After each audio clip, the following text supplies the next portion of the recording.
Good evening to kwaniriza nnyo ku Junction ogamba otya eyo gy'oli gyesinzidde okuba ng'otulaba. I hope you're doing well era nga buli kimu kikutambulira bulungi. Auntie Sue and Pavin nga tugguse ne Junction. And our topic of discussion today is something very interesting, something many of you ask yourselves, because when you tend to spend so much time together, you get feelings or you get attracted to one another.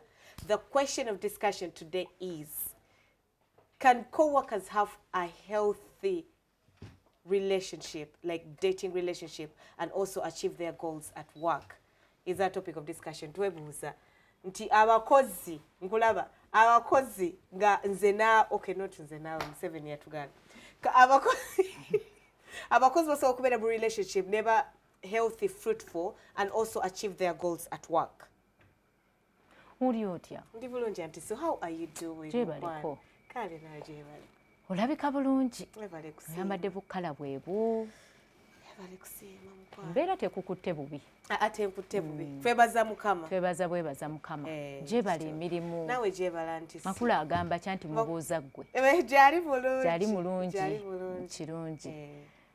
Kaakati bw'otandika okubeera ku mulimu nga n'otandika okwegomba omwana w'abandi oba boosi w'abandi oba workmate oba tiggaalo whichever lekulira wandiika mangu resignation ulikulire.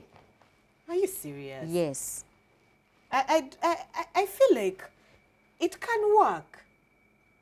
I'm not sure about that. Okay, it would have worked if Africans are trained to manage their thoughts and emotions. But Africans are not trained. They do not do things that way. Bwaba mwami jikwate. It's okay jikwate. Tuwakiriziganya. Tiabami bobaba bebakubye. Si mwami. Si mwami. Si mwami. Kale. Yes. So basically, embeera y'ekifirika tutera okufa ekisiiri. Kitegeeza nti osobola to fall in love with your workmate and still be able to contain it. Ng'ate tomuganye nti mukwano nkulaavu naye ng'ate toyonoonye mirimu. Emirundi egisinga obungi abafirika kasita tutandika okusumulula laavu n'otandika okugiraga mu public. Kitegeeza olulenzi lw'oyagala ku mulimu olunaalengera omuntu atutunulira bw'ati kaabe kasitoma ogenda kutandika okulookeera. Ogenda kutandika okuwala n'abantu, ogenda kutandika okuyizaamu abantu amaaso. Bw'abanga boosi omwami alina akawala kaatuma buli kaseera nga ke kamwanguyira, not intending to have anything closer, naye nga ke kamwanguyira. Kati gwe ddenze eriri eno wenna ogenda kutandika okuzimba ng'olinga enswera. Ng'olabanga boss ayagala okukwata mu nvaazo. Oluusi tonnaba nakakwana. But just you have that interest. You have that interest. First and foremost, tomanyi oba kafumbo, tomanyi wakaina boyfriend. You start feeling negative about whoever wants to befriend this particular person. Nga n'okumumanya tomumanyi, nga n'omukwana tonnamukwana, nga n'empeta tonnaba kugimuteekako kulaga nti wuwo. Nzaawe ngambira nti either weekuniza n'osirika n'ofa kisiiri oba lekulira mukwanire wabbali. You people communicate ogenda kufira bwerere pressure. There's so much to deal with in this life. Tena gwe yali eyabiza eyabye abo bokka abatasobola kwekontrolinga. Right now our hearts can't take this. So muli banafu. Please communicate your feelings. Like, okay, jokes aside, back in the day you people you never used to spend so much time together, because now what? There was no time for just mingling and just having fun and having a great time. But now we get a chance whereby I've been going to school, then university, and now I'm working. And I'm ripe. I'm of age. So it means the people that I have to date are either in my church or at my workplace. Sigenda kujja musajja mukubo nga ku mulimu wali abalenzi abanyirira. Noonyeza ku chachi. Ne ku chachi mutulimba nnyo. Not you have to have enough playing ground. Pavin, this business of seeing this man at work. He's dressed well. Tolina na bukakafu. He smells good. Yes. He always, Ate, you know, ate beats baba his ambalira. deadline. Yes. You know, babambalira ne bababuzaabuza naye nga ne wakaleseyo omukazi. Anti no, anti sutonkozesa nsobi. Anti kakati era nkuyamba oleme kukola nsobi. Nange ndi single. Waliwo okubeera nga tolina bukakafu nti ali single. Gw'omulaba bulabi ku mulimu. Okay, yeah, attraction etandika na maaso, na birowoozo and all those things. Then you start daydreaming. Then, you know that song of Fantasia, when I see you. Then kulaba buli lwokwata obwo obuviri manya laavu etipye. Manya laavu etipye. Mama, kireke etippe mama. And so leave me alone, by the way. Let me explain to you. There's a certain situation whereby you're caught in a place and you don't know what to do. And there's nothing as beautiful as something forbidden. And I'm being honest, especially when you know human resource yagamba, no relationships at your workplace. If you're caught in a relationship, one will leave, one... Yeah. So the problem is Volugambo. This is what I have to say. If at all you're going to date your workmate, both of you have to be extremely good workers. Okay? Both of you have to be irreplaceable. Anti kati nze my brother, one of my brothers, sijja kwogera mannya ensi yonna emumanyi. Sijja kwogera ya. Asirika. Yali alina waakola. N'agenda ayagala omwana muwala. Kakati ng'etteeka lyayita. Teri. Era nga amazima gennyini omu ku bbo aba alina kuvaayo. Kati baatuuka ekiseera nga relationship etandise okunyiinyiitira. Ng'amazima gennyini ne bwe bayisa bwe bati mu korido olabira ddala nga waliwo kwegamba nga bulaavu bwambuka bwe buti n'obuwojjolo bwe buti nga n'abantu bonna ababeetooloola baagala always kulinda kulaba bano oba n'abayisiŋŋanya oba nga tuli mu meeting kacaayi oba onaawanisa omukono alina kyagenda okwogera mu meeting nga batunuulira. Kati singa abantu ababiri mubeera mulaavu mwekka ku mulimu nga kyammwe babiri ogambako nti kale naye time comes when you start affecting other people to an extent nti bangi batandika nabo okwagala okumenya etteeka. Kati time yatuuka nga bosi bombi abaagala nedda bombi nga teyandyagadde kulekawo n'omu, you know, the brother teyandyagadde kugoba n'omu. Omu yali mulungi nnyo mu kusoma amawulire ge ng'agasoma bulungi, kati omulala nga bwe kijja ku presentation nga musufu ye bannaye mbadde ntya kakati bosi n'abayita n'abagaba bannaye ndaba ebiwojjolo bibuuka buli wantu. Kati ebiwojjolo tebyetoolodde mmwe mwekka naye byetoolodde ne bannammwe ki abalala. N'agamba bannange naye mbasaba twekunizeeko tukakkaneko. Obadde otya wuliriza kakati bambi nabo ne bagaa kakati tukoze tyoba omwagende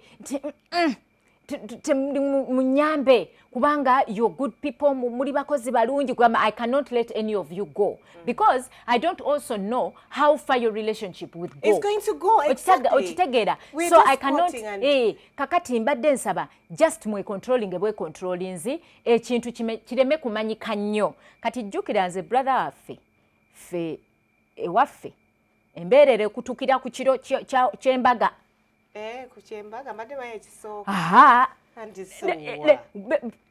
kugambye honeymoon night embeera weekutukuda sinakindi okutya kuba kungi honeymoon tusobola n'okumalayo ewiiki nga teri kitambudde anti ekintu kyotannalyako ekintu kyotannalyako kati for instance nze first of all okutya kwali kungi naye on top of that nga ne senga alemeddeko ayagala kusula wansi wa kitanda kyaffe ne mu hoteri gye twagenda ne mu mmotoka zino zonna ez'abagole olunaku lwonna olw'embaga senga ng'alino nedda senga simanyi kwegamba bambi yayagala nnyo ebyannazzi kuno oba ebyannazzi kuno oba kwekunkwata ennyo munnange senga yalemerako nga senga tutuuka okuyingira tuti ruumu senga ye yasookamu ne ngaawo omwami kakati tugenda tukola tugenda kukola tutya ne gomesi yenno anti azze kulaba oba omwana agenda kutuukiriza ensonga kakati awo ne neebuuza ensonga bw'eneegaana nti yandaga ekyokukola nti abedda bwe baakolanga abedda nti bwe baakolanga ate sibasenga abedda bannazi kuno abaasiwuka empisa of course but you see the thing is it's very important to respect each other at work. Abantu bano bwe mukola nabo mulekerawo okubatwala there's nothing as sweet as forbidden love. Heartbreak bw'emala nejja Pavin. Sweet as just saying that guy that you're attracted to and you're thinking, oh my God, is he thinking about me? Are we thinking about each other at the same time? Boss nakwita nogamba, oh my God, like, do I look nice? Is my dress notuuka ekiseera kwegamba nowuliranga butterflies zikutta. Let people love each other if they want to love each other. abakozi okwagalana ate gwe n'otandika okwagala abakozi oli boosi gwe wateeka etteeka era emirundi egisinga Pavin kasita heartbreak mugifuna ku mulimu. There are a lot of things that are going to take place there. Omwana mu kifo ekyokukola emirimu abamu kukaaba bukaabi. That's why I like where I work because tulinga bali ewaka. When you're suffering with a heartbreak, bambi agenda kuwali. You get, of course, the girls. I don't know about the guys, but I know. Also, exactly, I know he would call you, counsel you, talk to you, and get to know all your because he understands these things. Musumba ali very protective of bawalabe. And he's a pastor at the same time a boss, so we thank the Lord. Kakati waliwo balinga tayagala kumanya. And I second that. You're both human. You're both mature people who decided to go against my rules of my workplace, to go around and sneak around and start a relationship. If your heart is broken, tebatugana. It's not allowed. Naye wabula babalungamya. Ne babaga nti bannaye mubeere anti babalungamya. Naye nga emirundi egisinga oluusi babosi olinanga basatu. Waliwo bosi ow'okunguluddwa waggulu ddala, ne beerayo bosi addakaawo, ne wabeerawo bosi addako. Okay? Kaakati n'obeera mu kiseera nga babosi bano ate bavuganya n'abalenzi be mukola nabo. Yeah. Kati njagala nnyo abantu bategeere nti babosi abasinga babeera bantu ba buvunaanyizibwa kubanga when a boss presents a place for you to work from kitegeeza olina okugoberera amateeka. Okay? Yes. It's very important, but many times the boys or the men that we work with mwatufuula chanisi ya kuzannyisa. Weekend ogenze nono weekend ate abo abalenzi obalaba tolimanya na gye babeera kuba bwe muva ku mulimu mudda mu lodge all the time. Yes. Constantly. It is not easy for this guy to say tugende waka. To be young and in love. Kati time neetuuka mwasuze mwenna ku makya time ya kukola. Omwami n'akuvugana n'akuleka eri n'ojja ng'ota nti temwagala kulaba nti nno muli mwenna. Yes. It's embarrassing because you will never be claimed. And then the other problem is you're going to feel, you're going to be jealous all the time. You get up with the opposite sex. Si changu, emirimu giba tegijja kutambula. Because if you're sleeping with the boss, you expect little favors or big favors all the time. Like letting you sleep the deadline, like extending whatever. Osabanga busabi n'atakuchawa. Tekigenda kuleveddako. Like looking at each other. Awo omulimu oba ojja gufiirwa. Kati whether with an immediate supervisor or with a workmate, I do not advise. Kubanga omuntu ono abantu bano tebagenda kuggyayo their whole self creativity into the company. They will not do much. Okay? They will not do much. Stopping you from what? How is my relationship stopping you? Anti kati wabaawo ensonyi bwe nnaayogera ekintu bwe nnateesa ekintu ne kitayita oba bwe nnaatuuka ekiseera you begin competition etali healthy. I should be giving out tips on how to have a secret relationship. Otandika n'okufuna lonzi osobole okwambala obulungi ennyo okusinga abawala abalala bw'olaba omuwala omulala ng'ayogera n'omuntu wo. It should be between mature people who have decided to do this. As long as they are above 18, that is where we maturity. You can't be stupid in love at work. You have to know that you have deadlines to meet, you have bosses to impress, you have things to do at your workplace. Oshegera, nti singa kuno mulimu tegubaddeewo nono omusajja oba nono omukyala tewandi musanze. Era bw'onoogenda how sure are you anasigala nawe? Because it could be a work fling.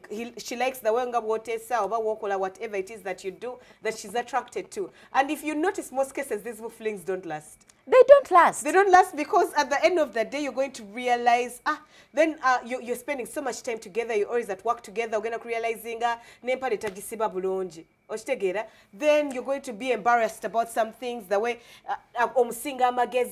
he doesn't want you to compete with them. Like, corrosions because you are spending so much time together. It's only interesting in the start, in the beginning. Yeah, they it are can good be quite to look exciting. at, they think that they are sneaking around, yet for you, you don't know what happens in the toilets of workplaces. Ono wava mu office wasituka n'agenda mu toy. Nono lwasituka n'agenda wa mu toy. Bintu bingi nnyo bigwera mu zitoyi eyo ez'emirimu. Bannange mugende mu. Yes. Bintu bingi. Era singa bwetegereza offices ezisinga obungi mu toilets waliyo ne kondomu. Bateekayo kamubutu nkubulire. Sikulimba. Bateekayo condoms. No, I'm being honest. Bateekayo condoms nti abannange tetubafiirwa ekijja kijje tukusange ng'enkuba ogyegamye. Yes, emirundi egisinga because they know that these things happen. Wadde teeka libaawo. Yes, wadde teeka libaawo, but there are a lot of things ebiggwera mu gundi ezo mu zikaabuyonjo or rather nja kuziyita waterborne toilets, you know, nga emirimu era njagala nnyo abantu bonna nga olina abaami omwami ng'akola nfuba okulaba nga ava awaka nga buli kintu kyonna omukusiza 10 ku kinnaakyo muwe ekyeggulo nga kijjuvu 10 ku kinnaakyo muwe ekyekiro nga kijjuvu bulungi akatunda muwe akatunda kute bulungi akatogo ku makya oba wakiri musibiririre kubanga buli lw'omuleka enjala n'agenda nga waliwo ewatajjudde bulungi je bali abayinzi. Yes, je bali abo abo sibaganye. Then at the end of the day, there's not much you can do. Do your part, ngati wakugambye, but if that's who you ended up with, yeah, you mwabami abamanyo gamba for us tulina ebizibu bingi ku mutwe omukazi lwaki anyiga nga simugambye you are smart alina abaana nga bana abamugamba Pavin looks beautiful. Kati gwensoso kukikolera gwasoso okundaba n'otanyega because she's not used to this kind of treatment. Nengenda nensiba enviiri zange oziraba ntuuse kuzijjayo nunga kulikayo mu saloon tuli mu myezi ebiri, you know, kati naye nga gaayi ku mulimu yasooka n'okulaba nti nakyusiza akaviiri all the time gaayi ku mulimu yasooka n'okundaba amaaso gamyuse. Bosi yanvumye. Yes. Is there a way I can help you? Tolaba ovo wazeba amaaso tofaayo. Ate njagala abantu bategere nti omuntu atufaako, omuntu atwagala. Those little things matter a lot. Buli omu ayagala omuntu okumuwembejja. Buli omu ayagala omuntu okunotisinga obuntu obwo n'akantu k'abaakwese. Flattery is key. If you it flatter, is very important. Just flatter and flatter and flatter. Whether it doesn't matter how big or how important that person is, they'll come down. Era bino ebintu abaami abambi bagamba omukazi sigenda mukkiriza kukola era ng'akola atya bajja mulaba eyo bamukwanireyo n'awaka babakwana. N'owa chapati awaka ne bana abasizi b'enjala. Abasizi b'enjala nga bawoomeddwa bintu. Abasizi b'enjala lidda abasizi b'enjala emirundi egisinga obungi abasizi b'enjala nkugambye kankubuulira amazima buli ayina omuntu we ng'omwagala nnyo kola ekisoboka kyonna okuva awaka ng'ajjudde bulungi. How about we baba bagenda mu saloon ogende naye omugamba toyongerayo because massaging paka wano they have to massage your leg muscles. Ate kankubulira omuntu akwata ku bugere wano ne ku ntumbe bwati n'ayambuka nga walinga gy'asala enjala. Nze bankola enjala omulundi ogu weddingidde saddayo. Kubanga namanya kati ne malanzirayo n'enteekayo obugere buti babukwate buti. Waliwo omuliro ogujja okwaka eruddaawo. Emirundi egisinga obungi touch magical touch eno. Pavini kati ogimanyi bulungi. Ni. Anti So what's your problem? Omukazi oteekayo njala ze balina okusala. Naye oli ava ku njala olwala ne lwambuka ne ludda n'eno lutannakula. Olwala ne lwambuka n'eno lujje tutannakula. N'alyoka akwata engalo zinona. Kyokka ng'omwami wo tabikkolangako. Mugamba bannange. Ate omuntu akwata bukwasi wano. Kiryawo kibeera kiseera omubiri gwonna omuliro ne gwo. Bannange beware. She's always asking for so much money for nails. She's always changing her nails. Why? amalayo hours 3 ali mu saloon. No, 3 hours is okay. Era abaana abalenzi abali eyo singa mukimanyi nti hair dressing ennaku zino kyafuuse ekintu ky'abalenzi. Mwandibadde musoma nnyo ne mutereeza. No, usually men are good at what they do. When men learn something, they do it well. And they're good at what they do. I don't mean, see, not in your way. Simu busegu. Nedda. Have you seen that the best chefs are male? Ekyo si kiganya. The best hairdressers are male. Era abakyala bali eyo mwenyweza emirimu bagitutwalako. Kubanga abalenzi bano balina kye tuyita customer care naddala ng'atuuse ku mutwe gw'omukyala. N'alyoka ku masaagi ng'enviiri wano mu kuzinaaza wano. N'owulira ng'obunyenyenkule bukuli omubiri gwonna ng'obunyenyenkule bubutambudde. Kaakati ng'agenda akomawo ewuwo tofa nayo oli awo kyukira eno wo tategerekeka tali kiriya. Ayinza n'okuba ng'agenda kuwaana naye nga bakuwaanye dda tokyayagala na kuwaana. Tokyagala kuwaana. Kaakati nsaba bannange ku mirimu gyaffe emirimu tugiwe ekitiibwa. Emirimu tugiwe ekitiibwa kubanga emotions zino emirundi egisinga zitulema okucontaininga. I will say it again. I feel like it's okay. Nedda. Nojja noga kati oyo abadde agamba ki? Abadde agamba ki? Nti abadde ambuuza bino. Lwaki tabibuuza oli? Era gwe gwabuuza. N'olyoka olaba olutalo. Waliwo erito jealousy ekulema okontrolinga. Heartbreak is the problem. Ate kati heartbreak olina bukakafu kinti togifune. Kuba n'abalenzi abakyali mu sampling, basampulinga ku ono n'asampulinga ku muwanvu n'asampulinga ku mweru n'asampulinga ku mutono n'asampulinga nga balinganga bamutuma sample nti ziwere mmeka olyoka osalewo kiriwa. Kati emirundi egisinga kubanga working places zirimu era bantu bato abatyasampulinga abatannaba kutegeera kigenda mu maaso. Or probably what bosses could do is put different things, different activities that are going to keep your people busy. Because when you're not busy, let me say you're seated on your laptop or your computer or doing whatever it is that you want to do and you're done doing it, what are you going to do with the rest of the time? Bakolengayo patezi zino bakkiriza abantu bajje n'ababeezi. Ate bwe mba sirina ng'owanga ali ku mulimu awo. Anti kakati awo wali obuzibu. Kubanga kakati awo. Because you can't force it. So you can't force it. Maybe that's what I want. Awo babbosi we bajja n'okutegerera gwe babadde tebanneekakasa nti baagalana. I don't mean it in any bad way, but we don't fear spouses anymore. Chukute ndereza Yesu. Temukyatya ba spouses mama. No. You could be my soulmate. You could be my soulmate. Ekononera obufumbo bwonna. Who said it's one afternoon? Anti kakati jukira time emirimu kati gyafuka gya contract. Omwagaddeko omwaka gumu bamaze bamugjeewo bamuwadde transfer. Okay, I don't mean that. Wanji mama. I don't mean it like that. No, like size onosigaza eriwanga size buli size. I'm not going to talk about my size with you, Auntie Sue. So stop asking. But at the end of the day, nakugambye, if there are two mature people and they choose to do what they, if there are two mature people and they make a decision on what to do with their lives, you have no right to interfere.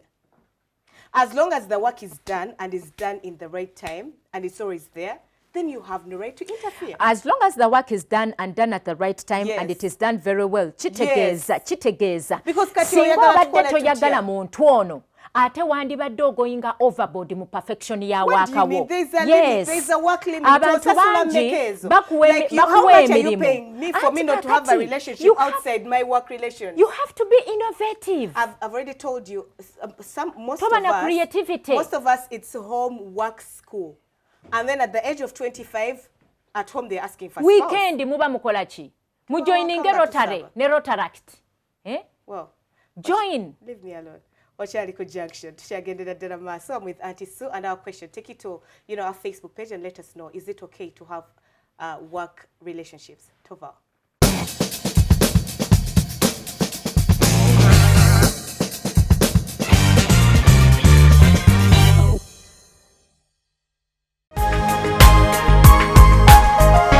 Soul Television, Femunyo.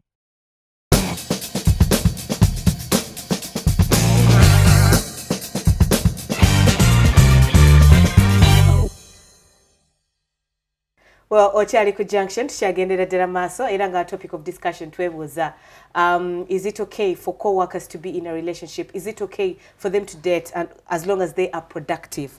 Nga emirimu gye balina okukola gikolebwa. Okitegeera. Is it okay for people at workplaces to be in sexual relationships? Because friendships I'm thinking are okay. Well, but I'm going to insist on my point. I'm going to insist on my point. I feel like it's okay. Friendship is okay as long as you don't go sexual.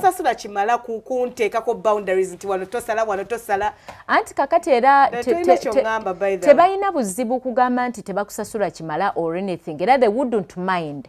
In case you are in love with someone at your workplace. Allow me to work on my feelings. And it does not affect your work. Exactly. Maybe there wouldn't be a problem. There won't be a problem. But because most of the bosses and work etiquette has shown, results have shown. Or probably that you don't want me to date anyone else.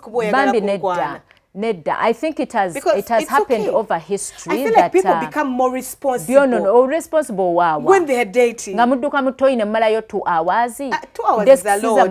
Usually like 5 minutes. Wanji mama. Hey, it's a quickie. I take gogenze kukolachi. Kati yeba relationship nga yaddala nga muchi building nga kina kinavamu. Bufumbo butukuvu. Or you're just having a fling. Like work just becomes easier and better. You know, like everything is just done well.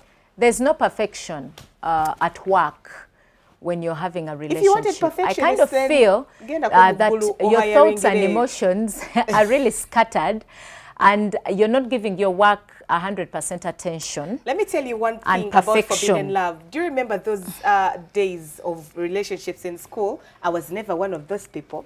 But when you have like a boyfriend, when you have like a boyfriend in class, you make sure your uniform is clean, you're well tucked in, you can't doze. What if you doze and fart and the teacher calls you out? You can't doze. You have to make sure your marks are top notch. You have to make sure you're concentrated because your boyfriend is hearing you're amongst the last people. I feel like this is some kind of motivation as long as it's controlled. As long as it's between two grown people, I feel like it's actually, okay. That is the question. How sure are you that you're going to have it in control? Because usually, bibalema, bibasobako. Love never wawala. Olusi, you are at that particular month when the salary hasn't yet come. Kakati nemweyambisa ku bathroom z'emirimu. Kati amaloboozi ne kagenda gayitawo. Offices and yes, because like that. It is important to imagine everything that would happen if two people are in love in office. Kakati ne mwesanga nti emirundi egisinga toilet zino teziri wala nnyo na offices we mutuula. Ate ennaku zino olw'okuba nti offices tezikyali that people have confined offices. Ekinene nnyo manager yekka yaba ne office eri locked under key and lock. Naye mwenna abasinga muri a very big office, yes. Gwolooza lwaki bakikola bwe batyo kubanga abantu offices bali bazifudde lodge. So you can snipe each other. We used to call it sniping. Like you just look over your desk and check him out.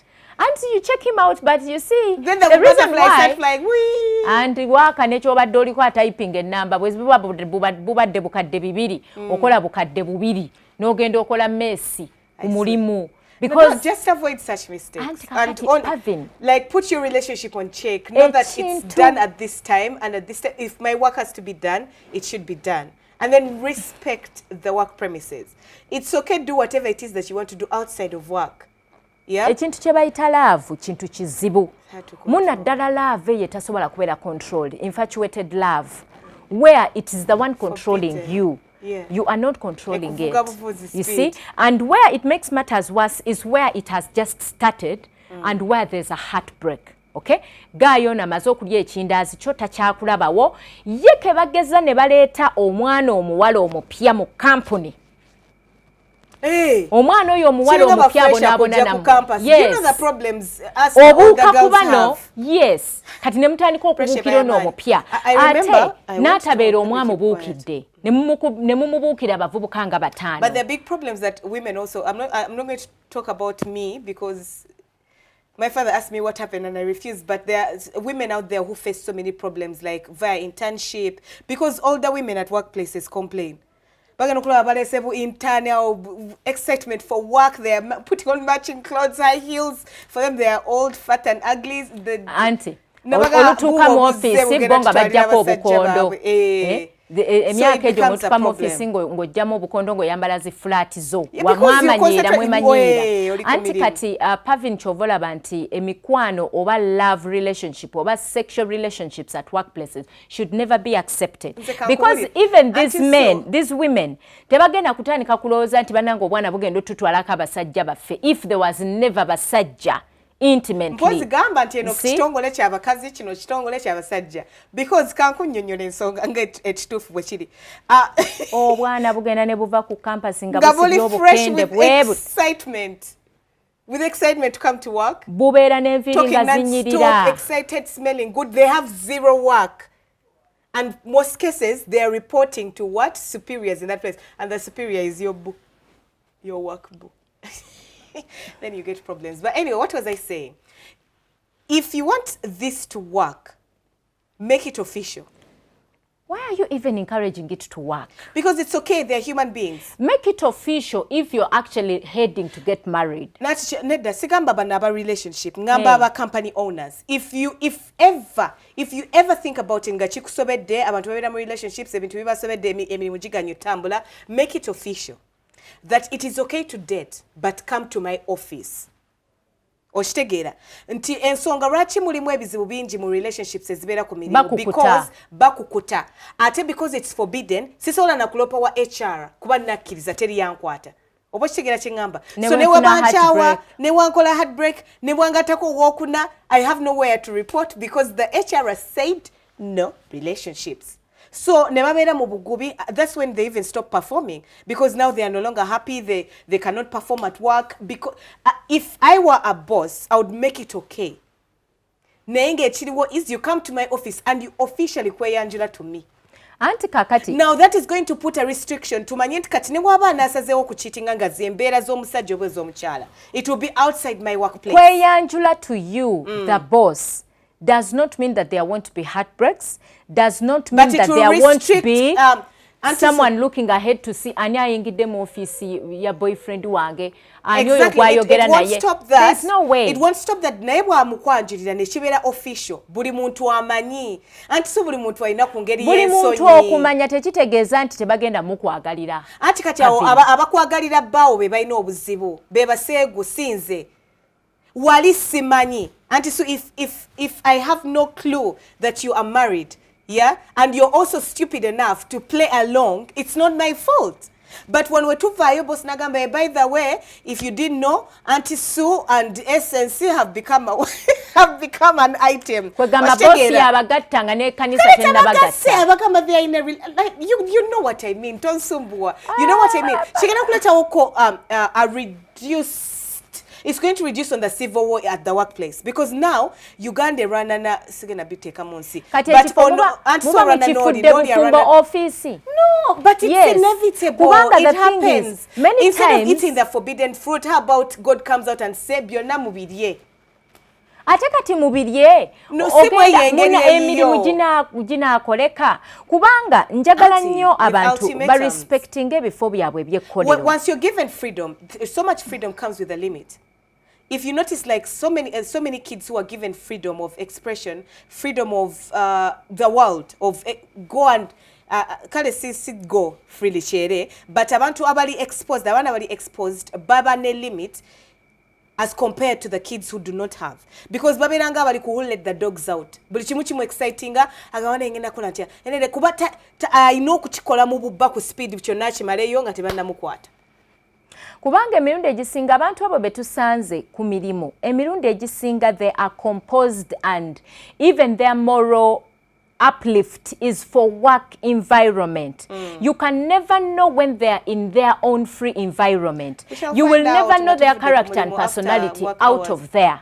Kakati kitegeeza ogenda kubeera deceived with their character and personality because they are someone else, but they have to act like someone else because they are at work. In a work environment, there is a lot that you may not know about them. Naye era emirundi egisinga nti abamu ku bo already they are committed elsewhere. Nabanga ewaka alinayo. So as a boss, what I would suggest, ne mu kumulimu alinayo. Bera nezo gundi office parties whereby they are allowed to bring in their spouses. What you get earlier? Then that's when you will know.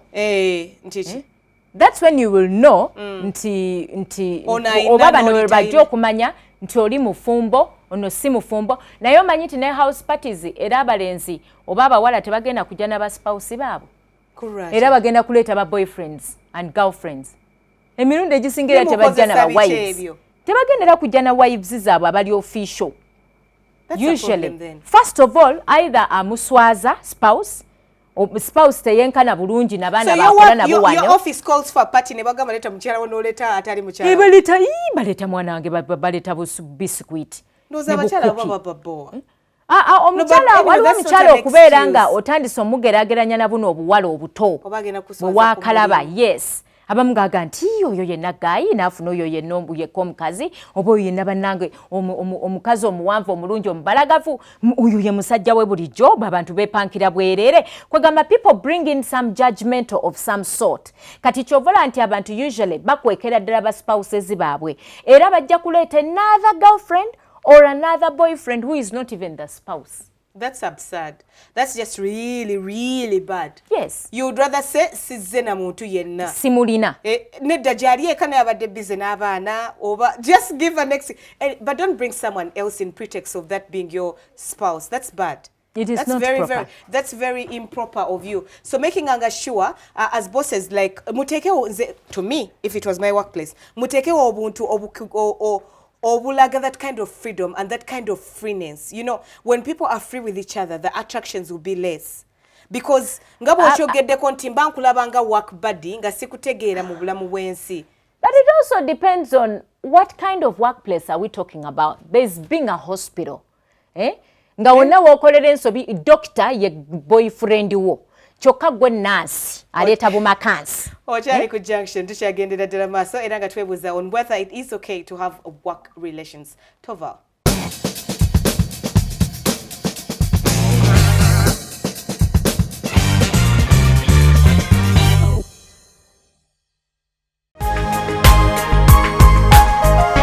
Soul Television, Femunyo.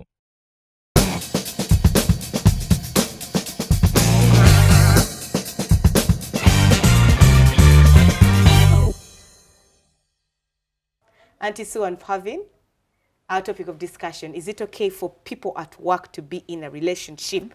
Do you think it can be productive? Nasono yaleeta bumakansi wakati mu kuzaalisa alaba dokita akukuba omukono akebera. What's wrong? Jealousy. That is it. Let me tell you, at hospitals, there's no time for relationships. No, listen, there is time for relationships. No. First of all, mu hospital waliyo ebitanda. Si buli kaseera nti ebitanda bigenda kubeera bijjudde. Yes, kwe bigwera. Emirundi egisinga batalina ethics. That's what they do. Kakati you can imagine you are on a team of surgeons and one of the lead surgeons is your boyfriend. There's a lot that can take place there. There's a lot that can go kubanga eno aba akuba omukono omukyala amuzaalisa or anything like that oba atunulidde private party ye ne wabanga agitunulidde wakati mu kumujjanjaba eno bwakutunulira akimanyi omulaba oluusi bye bakola omulwadde nawe bye bakola kugamba kintu kizibu kakati noono Nancy alaba eno Dokita ndowooza tukole bwe tuti mangu nnyo aleeseewo emboozi dokita ndowooza tomwongera mukuba mukono naye ng'omukuba omukono ate kye kigenda omutaasa dokita obadde waakamukuba jjo juzi wano ku ddakiika nga 15 neera ogenda kumwongera omukuba omukono kati mbuulira yes kati you see it depends on there's a workplace that has got people's lives in their hands and by all means it's not really easy to keep that emotion back. Love love is one particular emotion that is not easy to control by many people. Love is sweet. It is very sweet. It's not easy to control. Bwe muddayo neri mumaze ku mulimu oba mu office kale kakati guno n'omukwata bwoti nze nagenze n'okulanga nga patient n'okunyumirwa nga wabadde okola bwoti. Sure. Let me tell you one thing. At the end of the day, chinzai wali wetu atandikidde. Wewa. If you are able to be mature about the decision that you've taken, then I feel like you should be let to have the relationship. But when you bring in that side of the story, I agree with what there's high risk of losing people. It's okay to fall in love with each other, but omwagende. Era ono ayagale nnyo agenda na kukozesa departments oba bakyuse shifts. Why? Kakati lwaki tubbe ssente anti omwagala nnyo, you will listen. Yes, oba mukola mu banka oba mu loans organization, tubbe ssente tutole ssente tofayo tujazizaawo. You know? Yes, nyamba.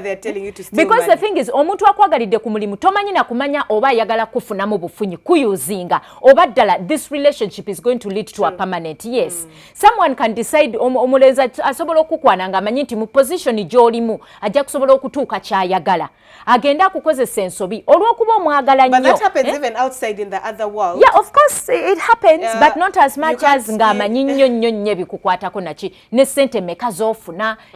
Tasobola kusaba ssente ng'ate already amanyi z'ofuna. Ate n'ekirala bwe mubeera mu relationship nga muli ku mulimu gwe gumu, when the salary delays to come, tewali ayamba munne. Mwembi temuba temulina ssente. You know? Omusala bwe gujja. Anti kakade ba saving. Naye kuloza fulingizo ku mirimu muloza ne kwebyo ebintu ebiri important ng'oku saving. But you already were fling again otandikanga wa saving. Esawa yonna muba mulowooza. Esawa yonna muba mulowooza kona kyeri wo opportunity kyeri wo basomole kiss mu corridor. Basomole kiss. Onoonya opportunity ya quickie, onoonya opportunity ya kino. Obwongo bubeera very narrow. You cannot think of things that are progressive. You are only thinking of satisfying your bodies, not your mind, not your emotions, nothing. A satisfied body is also a good body. Well, it's a good body, but for how long? Satisfied body, just satisfying leero n'enkya neyeetaaga n'enkya neeyagala naluli neeyagala. Kyokola nakugambye abantu bwe babanga bantu bakulu era nga basezeewo ne decision bagitutte bonna ne bamanya that you can be arrested for that. Era bonna babeera bantu bakulu. Public over in this what nja kibagamba noza mushira. In this exposure in public, something like that, they can be arrested. Kintu kye bayita laavu controlling. Okay, they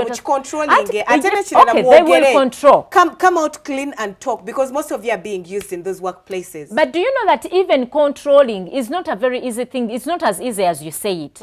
Because at the end of the day, you will try to control. Ne wabawo ekikusukkako. Also put your ear on the ground, because you may think you're being secretive. One of you is talking. And if one of you is talking, that other person you've told has told another person, because we are work friends. Olusi balenzi banne bakola ne bet. Toyo omuwala nga yeeyagala, nga yeepanka, nze ngenda kumuyitamu.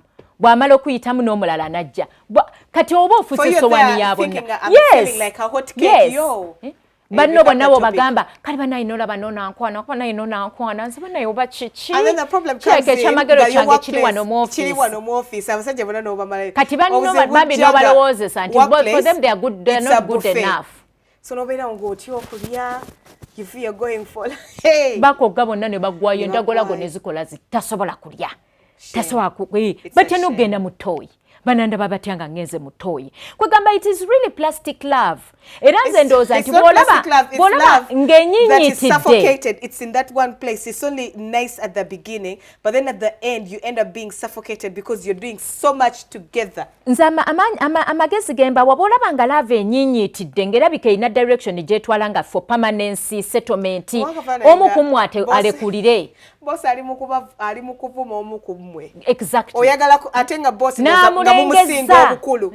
And it is actually much worse. Omusajja ajula okuvaayo. Ono alabika mukyala wange yamumma kyavudde amuvuma bw'ati. Kati waliwo n'okubeera nga byaddala wamma boss nga muwadde eno ne mukyogerako. Omusajja bw'abanga talina nnyo like bunywevu bwa kwekontrolinga osobola okuvaayo bosi n'omuyisaayisamu awo ebikonde ate essaawa eyo oba tokyalowooza nti n'omulimu si gugwo essaawa eno oba olaba nti gwe nnyinimu. Exactly. And then also be careful, because buli muntu ayetunda in a different way. So someone is going to say, oh, I already slept with her, or I slept with this one, that one used to hit on me, like they concoct different scenarios to increase on the love or to cause battles at work. I can use it to fight for me my battles at work. Ngachimanya ntiso anjagala nnyo nezija ne kugamba niko ampalana. Nojja wano owulira embeera n'ompalanirako ne tumugobesa. Nenkuwalanirako.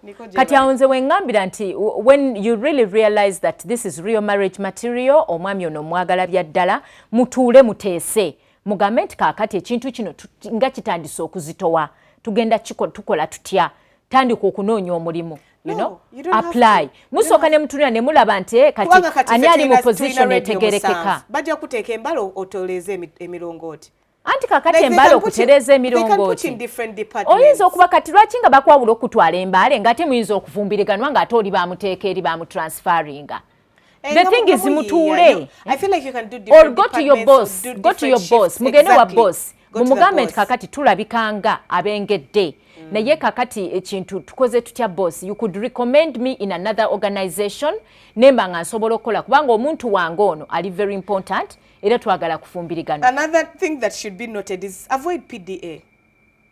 Avoid PDA. Do not chiringa kuba okuba musobya, like being in the wrong, and you want us to accept your wrongness. No. Like, be secretive about it, because Ochimanyi, the HR said, no relations at work. But because you went to the boss and the boss said, it's okay. Like, let's see where this goes. Nemutaniko kwekwatirira, nemutaniko okwerera, emirimu gwogikolera muno, abalala, like, nga kwegamba abalala bonna bonna bayisaamu. Mubamalamu emirembe. Yes, you make people uncomfortable, you make the workplace uncomfortable. That shouldn't work like that. That's why I said it requires a certain kind of maturity. If you want it to work, you have to be mature to a certain level to understand that, okay, yes, this was already wrong. Nenga eri example je wawadde ya muganda wo ayagala nnyo gundi. But ne onagamba nti abakozi bombi abagala bakola bulungi. Omwala era yamala n'agenda wadde boss yali abagambye kale mubeereewo. Omwe akola upstairs, omulala akola downstairs. Naye kati awo wasinganga ate nange nakolayo ko nga gye bali. Naye nga waliwo time eyawe ey'amadaala awo nogaba nnange. Ng'ayimire wansi w'amadaala n'amulingiza mu nga brother manyina okuŋŋabwa emperekera ako naye eringayo ntiddeyo. Wegamba ng'olabira ddala bambi nga lave basumbuwa. Ate munange nga omulenzi nga mbeerera brother wange nga ye tayagala bintu ebyo ng'ate oli omuwala bannange nga mulungi muzibu. Bambi ng'alinze mu kiseera ekituufu. Kati omanyi it's even you fail to get used to this person that you're not having sex with. Kubanga bwe muhavinga wano sex mubanga abeerabye abeemanyidde abeetegedde. Naye kati bwe muba mwekuumye.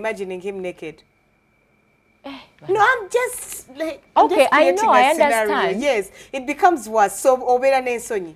It's just a very dangerous affair. So it needs to be done by people who are mature in their brains. If you're not, chideke.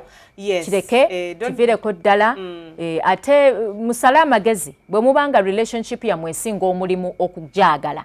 Then omu okumwaveewo. Mutegeke okukyala, okwanjula. Ebintu mubitereze, you know. Well, obadde ku Junction tubaagala nnyo. Until next time, tova okumunyo. Bye-bye.